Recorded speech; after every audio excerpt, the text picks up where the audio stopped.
Hey everybody, it's Mike here from The Art of Guitar. I wanted to tell you about a really strange thing that happened to me a while back. I was at a cafe and I was just kind of hanging out, drinking coffee, reading and writing a little bit.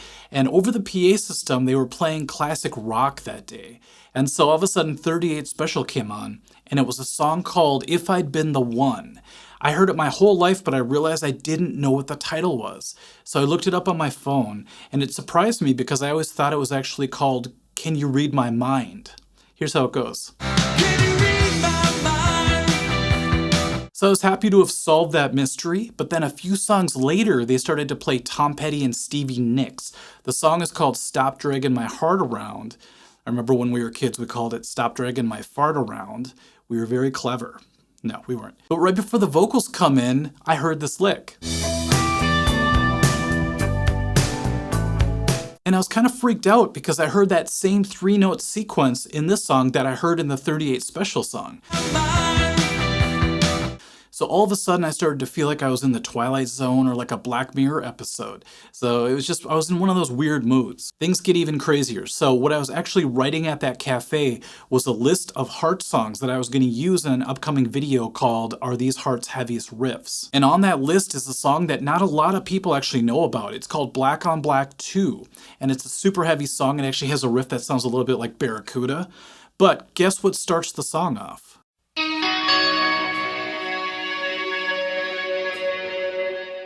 After I heard that, I really freaked out. I started feeling a little bit anxious because I'm like, you know what? This is like that Jim Carrey movie called The Number 23, where he sees the number 23 and then sees it everywhere after that. It's like he started to go a little bit crazy because he couldn't escape it. So I just chalked it up to being a crazy coincidence, and I went home.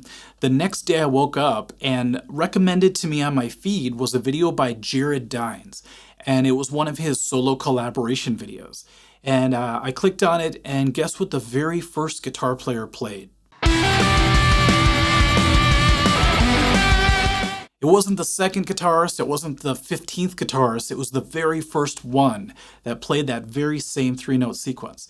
So I just thought I was losing my mind. I'm like, okay, this can't be a coincidence anymore. This is just too insane. I also started to wonder why so many bands loved using this sequence. I mean, it sounds really cool. If you put it together, it sounds like this. So if you think of it from the first note being the root note, you have a minor third above it. And then we add a minor seventh, and we get this sound. The minor third gives it like a sad, melancholy type vibe, but then that minor seventh gives it a magical sound. I think that's why a lot of people like it. It could also be thought of as a 7 sus4 sound, where if I think of the first note as actually the fifth interval of the root note, we get this. Another magical sound. It has a lot of anticipation to it because it makes you want to resolve it back to the major third. But either way, those 3 notes just have this mystical quality to them. So I started doing more research, and I thought, okay, how many songs can I actually find that contain these 3 notes? And as I kept going, I kept finding more and more, not only just utilized like this, but also played together, and also used in vocal melodies as well, most of the time to start off the song. So one really blatant example of this is Van Halen's song called Runaround. So check this out.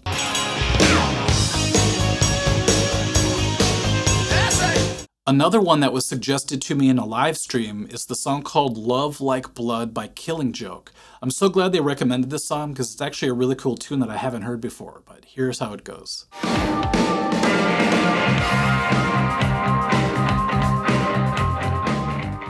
And this also blew my mind as well. I went and watched some live Police clips where they were playing Roxanne. And in the actual song, they don't really have that note sequence in it. But for some reason, live, check out what Andy Summers does right in the beginning of his guitar solo.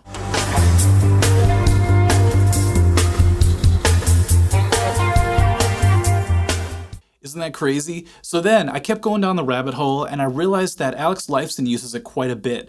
But one example of it where he uses the essence of that sound is in Distant Early Warning. He doesn't play it note for note like that. He doesn't use it melodically. He plays it all together in a chord. But check it out, it's a big part of his sound. Absolute, yeah. The song by Counting Crows called Colorblind uses it, but on piano. I remembered that the band Enigma uses this sound in the beginning of their song called Shadows in Silence.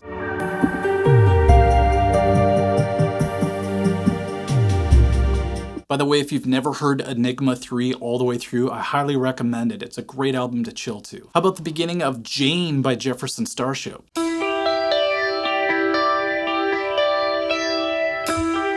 Now, before it gets resolved, Pink Floyd actually uses it for Shine On You Crazy Diamond. It goes like this. I think that's how they play it, but you see how it starts off with that combination, just picked in a different order?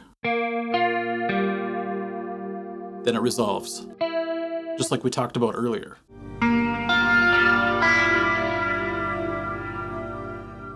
Things like this always make me wonder why I like particular sounds and particular, sets of notes. And obviously this 3 set of notes appeals to a lot of people, but I thought in my personal experience, why do I like the sound of these so much? And I traced it all the way back to when I was a kid. The song by the Carpenters called Close to You, the very beginning vocal part starts off with those 3 notes. Why do birds suddenly appear? And maybe because I love the sound of Karen Carpenter's voice so much, it just stuck with me that I love the sound of those intervals just because her voice was attached to it in some way. That might be a stretch, but I'm just sort of theorizing here. I don't really know all the time why I like what I like.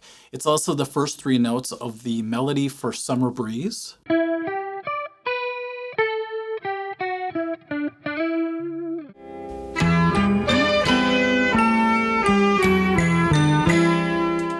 And then I know the Goo Goo Dolls have a song called Slide where it starts off with this sound.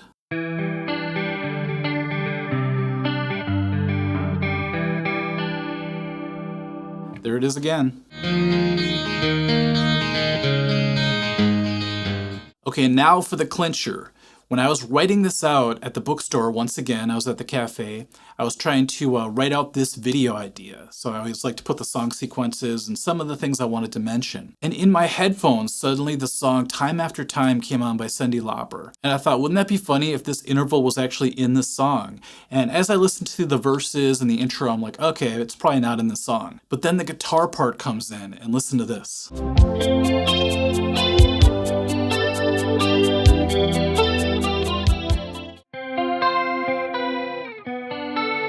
There it is. I was gonna say it's hiding in there, but it's not really hiding.